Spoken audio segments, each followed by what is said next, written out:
Bonjour tout le monde, c'est Jeanne, bienvenue sur ma chaîne YouTube et aujourd'hui on se retrouve pour une vidéo assez intéressante pour ceux et celles qui voudraient partir en Corée du Sud. En effet, aujourd'hui je vais vous présenter un budget pour ceux et celles qui veulent partir en Corée du Sud, en espérant que ça va vous plaire, que vous allez aussi découvrir des informations plutôt intéressantes avec ce que je vais vous raconter par le biais de mes expériences.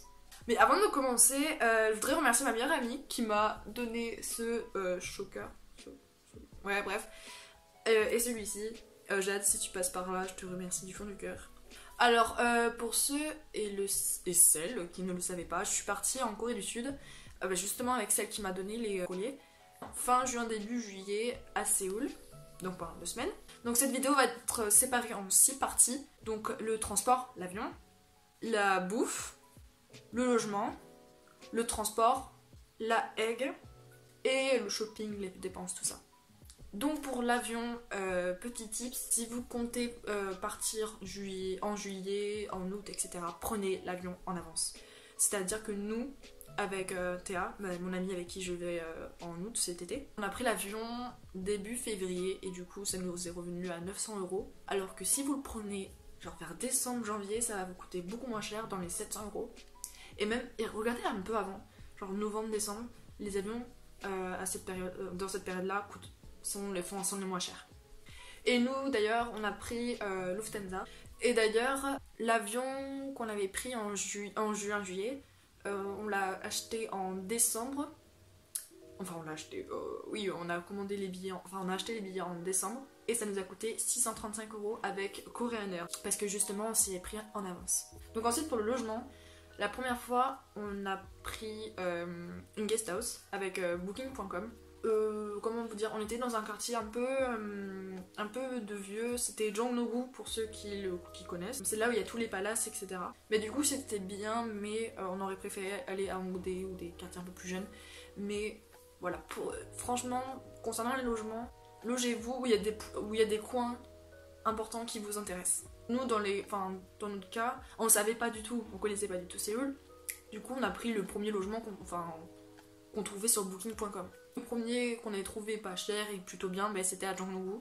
Donc franchement ce quartier était bien, mais on aurait pu trouver mieux, je pense. Et du coup là pour cette fois-ci, pour le second voyage qu'on va prendre en août, on a pris notre logement dans un Airbnb cette fois-ci et à Hongdae, à 13 minutes à pied des high spots, si vous voyez, du H&M, Forever 21, tous ces coins-là. Ensuite la bouffe. Donc en Corée ça coûte extrêmement pas cher. Ça se dit ça, attends. Ça coûte pas cher du tout. À part les légumes, les fruits, tout ça, ça coûte un peu plus cher. Vu que c'est des produits qui sont exportés, je crois, si je dis pas de bêtises. Ouais, ça coûte un peu plus cher. Et aller dans les restaurants coûte beaucoup moins cher que d'acheter des aliments et de les préparer soi-même chez soi. C'est bizarre, mais c'est comme ça en Corée. Nous, pour les 2 semaines avec Jade, le budget était entre 150 et 200 €. Vraiment 200 € max, parce qu'on avait le petit déjeuner compris dans la guest house. Du coup, on déjeunait le matin dans notre guest house. Ensuite, transport. Alors, en Corée, enfin, à Séoul, parce que je sais pas par rapport au reste dans les autres villes de Corée. Mais en tout cas, à Séoul, on prenait le métro et le bus. Principalement le bus, parce que ça coûtait un petit peu moins cher. Faut savoir que le métro, c'est 1350 won, donc ce qui équivaut à du 1 € je dirais. Et le bus coûte 1300, donc 50 won de moins que le métro. Parce que c'est franchement simple, c'est simple de prendre le métro à Séoul. Nous on pensait que ça allait être un casse-tête, mais en fait non, pas du tout, c'est super simple. Par contre il faut faire gaffe aux couleurs, juste ça, et aux noms qui se ressemblent un peu. Mais sinon il y a des cartes dans le métro sur les colonnes, où, je sais pas si vous allez voir, en tout cas vous allez pas vous perdre, ne vous inquiétez pas. On avait prévu 75 € pour 2 semaines, et au final je crois qu'on a utilisé moins de 50 €, alors qu'on prenait le métro et le bus 4 fois par jour. Donc du coup c'est ultra pas cher. Voilà. Et n'oubliez pas, dès que vous arrivez en Corée à Incheon, achetez-vous une T-Money. Donc une T-Money c'est une petite carte. Attendez, je vais vous la montrer. Voilà, c'est ça. Et du coup, ça coûte quoi? Ça coûte 2500 won, ce qui équivaut à du 2 €. Ça, vous pouvez l'utiliser dans les convenience stores, donc tout ce qui est comment dire, CNU, GS25 et 7-Eleven. En fait, ce qui équivaut à nos Carrefour Market en France, si vous voulez. Voilà, vous pouvez les utiliser dans les métros, pour les bus. Ah oui, quand vous rentrez dans les bus, quand vous rentrez dans le bus et même dans le métro, vous activez, enfin vous mettez votre carte sur le machin là, et quand vous sortez du bus, vous aussi encore une fois passez la carte en sortant. Voilà. Et pour cette fois-ci avec Théa, on part aussi à Busan. Du coup le transport, j'ai mis 150 €. Donc j'espère qu'on va pas utiliser plus que ça parce que j'ai peur un peu pour le transport entre Séoul et Busan. Je sais pas si on va prendre le bus ou le train, on verra sur place. Ensuite, concernant la Egg, alors pour ceux qui ne savent pas ce que c'est la Egg, c'est une petite box internet que vous prenez avec vous et c'est ultra pratique parce que ils disent qu'il y a la wifi partout à Séoul, enfin dans la ville, mais pas vraiment parce qu'en fait il faut avoir la petite carte SIM, on l'avait pas du tout, du coup on n'avait pas internet partout et ce qu'on a trouvé sympa c'est sur internet, donc nous on avait pris avec klook.com, c'est de louer une petite Egg. Donc vous payez en ligne et vous récupérez à l'aéroport la petite box internet. Pour deux, en juillet, on a pris une box qui coûtait, une Egg qui coûtait 20 € chacune. Mais sauf que là, on va prendre 2 box internet là cette fois-ci avec Théa. Et du coup, moi je compte mettre 50 € dans la petite box pour 3 semaines.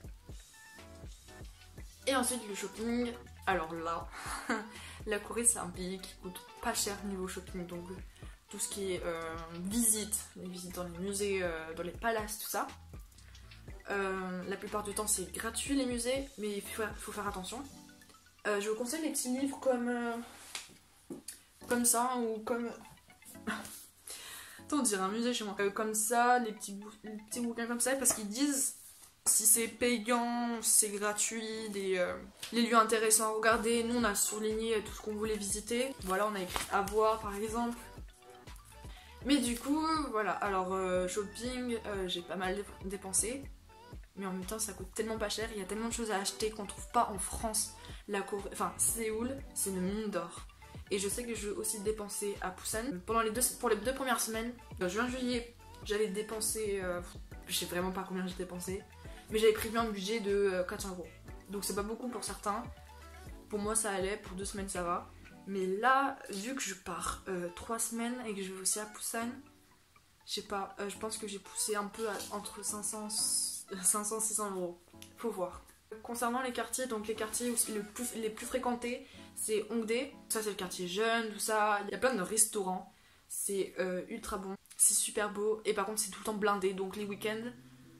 laissez tomber, allez pendant la semaine, c'est là où il y a moins de gens, bon il y a toujours du monde hein, mais c'est plus relax. Ensuite Myeongdong, c'est là où il y a tous les Chinois, mais vraiment les Chinois, j'ai jamais vu un seul Coréen, enfin je sais pas, mais il y a vraiment que les Chinois à Myeongdong. Voilà, c'est là où il y a tous les petits shops de cosmétiques ou des produits pour la peau, il y a pas mal de petits marchés et ils vendent pas mal de contrefaçons aussi à Myeongdong. Après il y a Itaewon. Donc le Itaewon c'est le quartier des étrangers. Donc on dirait qu'on n'est pas du tout en Corée quand on est à Itaewon. Nous on n'a pas trop kiffé avec Jade, Itaewon, je sais pas pourquoi. Après on n'y est pas resté très longtemps, c'est vrai. On s'est pas senti à Séoul en fait à Itaewon. Et je sais pas, mais après peut-être qu'on va y retourner en juillet c'est sûr. En août c'est sûr. Je sais pas, on n'a pas trop kiffé. On a préféré Hongdae et Myeongdong, hein, c'est sûr. J'espère que cette vidéo vous a plu. N'hésitez pas à vous procurer vraiment des bouquins comme ça. Encore lui, c'est quoi? C'est Parler coréen en voyage, on s'en fout. Mais en tout cas, le petit bouquin Séoul, Lonely Planet, lui, il nous a vraiment aidé pour savoir ce qu'on voulait faire, etc. Sinon, vous pouvez faire vos recherches sur Google. De toute façon, c'est Internet est votre ami. Google Maps est votre ami. Franchement, prenez une Egg et installez Google Maps parce que c'est que comme ça qu'on a pu se retrouver dans la ville en fait. J'espère que cette vidéo vous a plu et que vous avez passé un bon moment avec moi. Je remercie encore une fois Jade pour les petits coulées et tout. Et on se retrouve pour une prochaine vidéo. Bye!